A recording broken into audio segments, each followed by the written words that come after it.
Hello everyone, Radhe Radhe. आज की video में हम देखेंगे कि हमें नाग पंचमी की पूजा कैसे करनी है। आज की वीडियो में हम देखेंगे कि नाग पंचमी क्यों मनाई जाती है, पूजा कैसे की जाती है और पूजा में क्या करना चाहिए, क्या नहीं करना चाहिए। देखिए, सावन का महीना भगवान शिव शंकर को समर्पित होता है। भगवान शिव शंकर नागराज को गले में धारण करते हैं। ये सावन के महीने में नाग देवता की पूजा करना शिव शंकर की पूजा करने जैसा ही माना जाता है। नाग पंचमी वाले दिन सुबह सुबह स्नान आदि करने के बाद किसी भी जगह पे आप ये पूजन कर सकते हैं। मैं जिस जगह आप नाग पंचमी वाले दिन पूजन करेंगे हम सबसे पहले साफ कर लेंगे। उसके बाद देखिए, नाग देवता का चित्र बनाएंगे।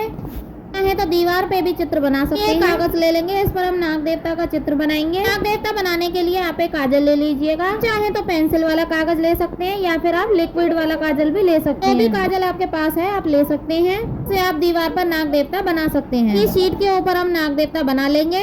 इसे आप आसानी से विसर्जन भी कर सकते हैं। देखिए, 2 बनाना बहुत जरूरी है। नाग और नागिन बनाना बहुत जरूरी है। अलावा आप 5 भी बना सकते हैं। यहाँ पर 5 नाग और नागिन हमने बना लिए हैं। अगर आप इस तरह से नाग और नागिन बनाकर पूजन नहीं करना चाहते हैं, आपको मार्केट में भी नाग और नागिन का पिक्चर आपको मिल जाएगी। वो भी लाकर आप दीवार पर चिपकाकर उसका पूजन कर सकते हैं। फिर आप आटे से भी नाग देवता बनाकर पूजा कर सकते हैं। आप आटे से बना रहे हैं या फिर आप पेपर पर बना रहे हैं तो विसर्जन जरूर करना है। यहाँ पर 5 नाग नागिन का चित्र हमने बना लिया है। पूजन करेंगे।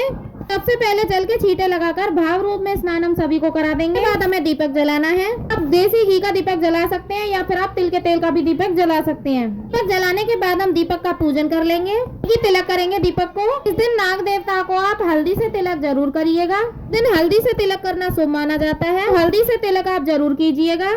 पहले हम नाग देवता को हल्दी से तिलक करेंगे, फिर उसके बाद हम रोली से तिलक करेंगे। उसके बाद हम अक्षत समर्पित करेंगे यानी कि चावल समर्पित करेंगे। उसके बाद हम वस्त्र स्वरूप कलावा समर्पित करेंगे। वस्त्र समर्पित करने के बाद फिर हम फूल समर्पित करेंगे। तो देखिए, नाग देवता को खुशबू बहुत अच्छी लगती है तो उनको फूल जरूर समर्पित कीजिएगा। भी फूल आपको मिल जाए वो आप समर्पित कर सकते हैं। अब हम भोग समर्पित करेंगे। तो देखिए, दूध का भोग आपको जरूर समर्पित करना है। बड़े पात्र में हम दूध समर्पित करेंगे और समर्पित करने के बाद भोग प्रसाद ये हम बाद में हमें इसको विसर्जित करना है। इस आता में मीठा भोग जरूर कुछ ना कुछ समर्पित करना है। बाद हम धूप दीप दिखाएंगे। अब हम दक्षिणा समर्पित करेंगे। साथ ही हम 1 लोटा जल समर्पित करेंगे। के बाद देखिए, अगर आपने व्रत किया है आप जरूर सुनिएगा। हाथ में थोड़ा सा चावल और फूल ले लेंगे। खाली हाथ कथा नहीं सुननी चाहिए। हाथ में हम चावल और फूल ले लेंगे। के बाद हम नाग देवता का व्रत कथा सुनेंगे। कथा सुनने के बाद हाथ में जो फूल और चावल लिए हैं तो फूल हम नाग देवता को समर्पित कर देंगे और चावल हम लोटे में अर्पित करेंगे। तरह से हमें कथा सुननी है। अगर आप कथा या कहानी नहीं सुनते हैं तो कोई बात नहीं, तो पूजन कर सकते हैं।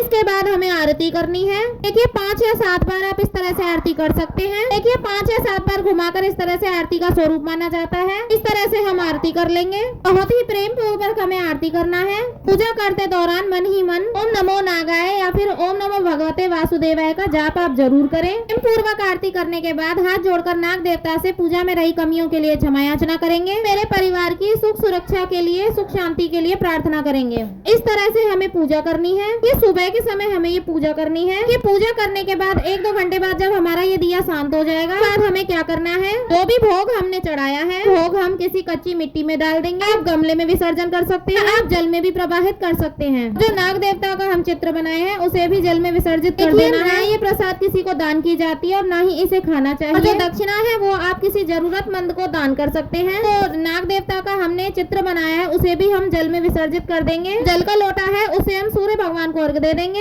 इस तरह से नाग पंचमी का पूजन किया जाता है। इसके बाद सामग्री का क्या करें ये भी हमने आपको बता दिया है। नाग पंचमी का ये बहुत ही सरल पूजा विधि है कि किसी पर अगर काल सर्प दोष है, पंचमी के दिन काल सर्प दोष का निवारण भी किया जाता है। आपके ऊपर काल सर्प दोष है, चांदी या तांबे का नाग नागिन का जोड़ा बनवा के फिर में पुजारी की मदद से नाग नागिन का जोड़ा जो है शिव शंकर के ऊपर समर्पित किया जाता है। इस तरह से काल सर्प दोष का निवारण भी हो जाता है। इस दिन आप काल सर्प दोष का निवारण भी करा सकते हैं। ये नाग पंचमी सावन मास की शुक्ल पक्ष की पंचमी तिथि को मनाया जाता है। दिन नाग देवता का पूजन करने से घर में सुख शांति और समृद्धि बनी रहती है।